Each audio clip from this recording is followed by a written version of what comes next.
আসসালামু আলাইকুম।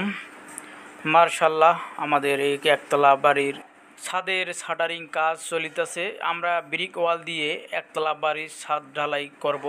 তার মধ্যে এখানে আপনাদেরকে আজকে আমি দেখাচ্ছি, আমরা কিন্তু নতুন কাঠ দিয়ে এখানে শাটারিংগুলো তৈরি করে নিতেছি। এখানে আমাদের কাঠের যে ডাসাগুলো দেওয়া হয়েছে, ডাসাগুলো এখানে 2 ফিট করে স্পেস রেখে আমরা ডাসাগুলো দিচ্ছি, এবং কাঠের তক্তাগুলো 5 ইঞ্চি করে দেওয়া হয়েছে, এবং কাঠের তক্তার স্পেসগুলো 5 ইঞ্চি করে পড়তেছে, কারণ একটি করে কাঠের ফাঁকে আরেকটি করে কাঠ যখন দেওয়া হচ্ছে সেক্ষেত্রে 5 ইঞ্চি করে তক্তা পড়তেছে। আর এখানে দেখতেছেন তক্তার জয়েন্টগুলো দেওয়া হয়েছে, যে কাঠের বাটামটা আছে পায়ের, সেটার উপরে কিন্তু জয়েন্টটা দিতে হবে, যাতে কোনোভাবে আবার শাটারিং ভেঙে যেন নিচে না পড়ে, কারণ জয়েন্টটাই হলো মেন।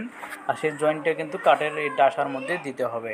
আজকে আপনাদেরকে আমি শাটারিং কাজগুলো দেখাচ্ছি, কিন্তু নেক্সট ভিডিওতে আপনাদেরকে আমি পুরো এখানে একতলা বাড়ির ছাদে আমরা কিভাবে ছাদের কাজগুলো করি, মানে রড বান্ডিং করি, সেখানে বিম দেওয়া যাবে কি না, বিম হবে কি না, আপনাদের নেক্সট ভিডিওতে রড বান্ডিং কাজগুলো সম্পূর্ণ দেখাবো। আপনারা অবশ্যই আমাদের নেক্সট ভিডিওটা ফলো করবেন। আসসালামু আলাইকুম।